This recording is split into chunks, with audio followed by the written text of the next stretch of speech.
देखा। 40 लाख लोग, नीति आयोग कहता है कि छत्तीसगढ़ में गरीबी रेखा से ऊपर उठे। क्या लग रहा है इस बार कितनी सीट जीतने की संभावना है? साथी तो 75 पार भी कह रहे हैं। मुझे व्यक्तिगत निराशा होगी अगर 2/3 से कम आए। मेरे लिए वास्तविक विकास परिवार के क्रय क्षमता को बढ़ाना। वोकल टीवी जन मुद्दों को बेबाकी से उठाता आया है और वोकल टीवी को छत्तीसगढ़ के सभी जिला मुख्यालयों में अनुभवी संवाददाताओं की आवश्यकता है। हमसे जुड़ने के लिए इच्छुक व्यक्ति स्क्रीन पर दिए गए नंबर पर संपर्क करें। वोकल टीवी की टीम अपनी चुनावी यात्रा में है। फिलहाल हम अंबिकापुर में और हमारे साथ टी.एस. सिंहदेव जी हैं। हम इनसे बातचीत करेंगे और जानेंगे कि एक बड़ी जिम्मेदारी होने के साथ साथ वो किस तरीके से क्षेत्र की जनता को समय दे पा रहे हैं। स्वागत है आपका वोकल टीवी में। आपके कंधों पर एक बड़ी जिम्मेदारी है पार्टी का। किस तरीके से आप अपने क्षेत्र की जनता को समय दे पा रहे हैं? पहली जिम्मेदारी तो नागरिकों की है। पार्टी माध्यम है। इस पार्टी के माध्यम से हम लोग प्रयास करते हैं कि लोगों के हित के लिए हम लोग काम कर सकें और कई पीढ़ियों से परिवार पार्टी से जुड़ा हुआ है। हम लोग भी इससे जुड़े हुए हैं। मंशा लोगों को मदद करने की है, तो जिस तरीके से भी मदद कर सके, चाहे विकास की बात हो, चाहे परिवारों की बेहतरी की स्थिति हो, कानून व्यवस्था बेहतर बनी रहे। क्या लग रहा है इस बार कितनी सीट जीतने की संभावना है? साथी तो 75 पार भी कह रहे हैं। मुझे व्यक्तिगत निराशा होगी अगर 2/3 से कम आए, क्योंकि सरकार ने काम किया है, अच्छा काम किया है और 5 सालों का जो एक सीमित समय मिलता है उसमें कई पार्टी की कई सरकारों को मैंने देखा। इतना काम करते हुए 5 साल में मैंने कम सरकारों को देखा। 40 लाख लोग, नीति आयोग कहता है कि छत्तीसगढ़ में गरीबी रेखा से ऊपर उठे इन 4 सालों में, 5 सालों में, तो बहुत बड़ी उपलब्धि।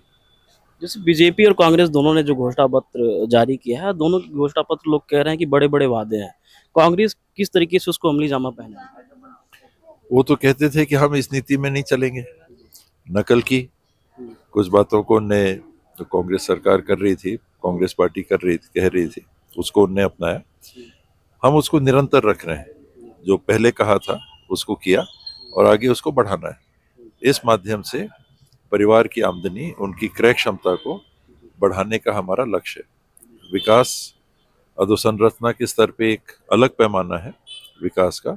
मेरे लिए वास्तविक विकास परिवार के क्रय क्षमता को बढ़ाना, चाहे वो गांव के हो, चाहे वो भूमिहीन का हो, चाहे वो कृषक हो, चाहे वो मजदूर हो, चाहे वो सर्विस सेक्टर में जुड़ा हुआ हो, चाहे वो उद्योग से जुड़ा हुआ हो। परिवार की आमदनी जब तक नहीं बढ़ती, उनकी क्रय क्षमता जब तक नहीं बढ़ती। आप एक बड़े पद पर हैं और शराब, अवैध शराब को लेकर छत्तीसगढ़ में हमेशा से आरोप प्रत्यारोप का दौर लगा रहता है। इसको लेकर इस बार आपकी पार्टी की क्या रणनीति है? अवैध शराब के पक्ष में तो कोई भी नहीं हो सकता है। जैसे शराबबंदी को लेकर बीजेपी लगातार ये कमर कसती रहती है, ट्रोल करती रहती है कि वादे थे वो वादे पूरे नहीं। ये सही है कि उसको हमने लागू नहीं किया। पिछले 5 साल के अंदर समिति बनाई गई थी जिसमें उनने भाग नहीं लिया, उनको भी भाग लेना था। और जो विलम्ब हुआ, कोरोना काल आया, समितियां गई, अन्य राज्यों की, उनने नीतियों की समीक्षा की, हालात की समीक्षा की, रिपोर्ट प्रस्तुत की। तो शराबबंदी प्रक्रिया में है। कांग्रेस ने ये नहीं कहा है कि हम शराबबंदी नहीं लाएंगे, क्योंकि वो प्रक्रिया में है तो घोषणा पत्र में नहीं है।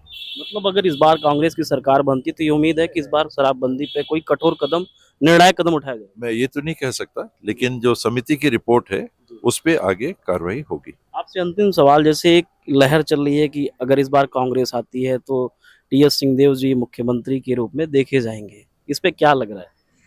ये चुनाव हम लोग पिछले चुनाव की तर्ज पे जॉइंट लीडरशिप में लड़ रहे हैं, सब मिल के साथ में हम लोग लड़ रहे हैं। पिछली बार हमारे पास मुख्यमंत्री नहीं थे, हम विपक्ष में थे। इस बार सिटिंग मुख्यमंत्री हैं। तो ये जो हमारी साझा नेतृत्व की टीम है, इसकी अगुवाई भूपेश भाई कर रहे हैं। इन परिस्थिति में चुनाव में हम जीतते हैं तो स्वाभाविक है कि जो सिलेक्शन कमेटी, हाई कमांड हमारा जो तय करेगा, तो उनके नाम को पहले विचार करेगा, फिर बाद में दूसरे नाम आएंगे। तो वैसी स्थिति बनेगी, हाई कमांड तय करता है और उसके बाद में फिर मुख्यमंत्री की जवाबदारी को देगी। पूरे छत्तीसगढ़ की जनता ये जानना चाह रही है, आपके मुख से भी सुनना चाह रही है, इस वजह से आपने ये सवाल पूछा। मतलब ये हम मान सकते हैं कि चेहरा कोई भी हो सकता है? चेहरा कोई भी हो सकता है, वो राजनीति को दूसरी तरफ ले जाना है कि हम भी लाइन में लगे हैं, हम मुख्यमंत्री के लिए कर रहे हैं। मैं पूरी तरह से अनुशासित व्यक्ति हूँ। पार्टी हाईकमान जो भी निर्णय करे। हाईकमान जो निर्णय लेंगे, विधायकों से भी राय शुमारी होती है, अंततः हाईकमान का फैसला अंतिम होता है और वो जो निर्णय लेंगे वो हो। धन्यवाद अपना बहुमूल्य समय देने के लिए। हमारे साथ टीएस सिंहदेव जी मौजूद रहे, उन्होंने बड़ी बेबाकी के साथ सभी प्रश्नों के हमारे जवाब दिया। वोकल टीवी की टीम लगातार अपनी चुनावी यात्रा पर है और लगातार जो भी सतही समस्या है उसको दिखाने का, बताने का हर संभव प्रयास कर रही है। आपको हमारा प्रयास कैसा लग रहा है कमेंट सेक्शन के माध्यम से जरूर बताएं। हमारे सहयोगी दीपक साहू के साथ मैं आशीष शुक्ला, रायपुर, छत्तीसगढ़।